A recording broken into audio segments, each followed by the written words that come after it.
శ్రీవారి ఆలయంలో కోయిల్ అల్వార్ తిరుమంజనం కార్యక్రమాన్ని శాస్త్రోక్తంగా నిర్వహించారు. ఈ నెల 4వ తేదీ నుంచి తిరుమలలో ప్రారంభం కానున్న శ్రీవారి వార్షిక బ్రహ్మోత్సవాలను పురస్కరించుకొని శ్రీవారి ఆలయంలో శుద్ధి కార్యక్రమాన్ని నిర్వహించారు. మహాద్వారం నుండి ఆనంద నిలయం వరకు ఆలయాన్ని శుభ్రపరిచే కార్యక్రమంలో అర్చకులు, ఉన్నతాధికారులు, సిబ్బంది పాల్గొన్నారు.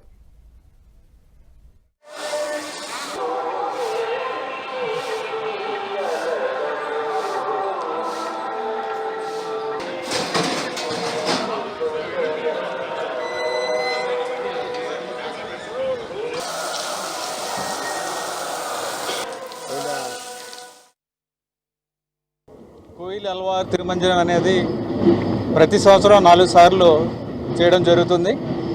అక్టోబర్ 4 నుంచి 12 దాకా బ్రహ్మోత్సవాల సందర్భంగా ఈరోజు కోయిల్ అల్వార్ తిరుమంజనం అంటే భక్తులు స్వయంగా ఆలయ ప్రాంగణము అలాగే గర్భగుడి అంతా శుభ్రం చేయడం అన్నమాట. ఈ కార్యక్రమంలో భాగంగా గర్భగుడిలో ఉన్న దేవతామూర్తులందరినీ అలాగే పూజా సామాగ్రి అలాగే వివిధ సామాగ్రిని అంతా బయటకు తీసి పరిమళం అనే ఒక సుగంధ మిశ్రమంతో వీటన్నిటిని మనము శుభ్రం చేస్తాము.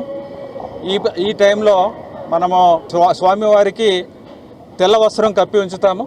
ఈ కార్యక్రమం ముగిసిన తర్వాత స్వామివారికి ప్రత్యేక పూజలు అలాగే నైవేద్యాలు సమర్పించడం జరుగుతుంది.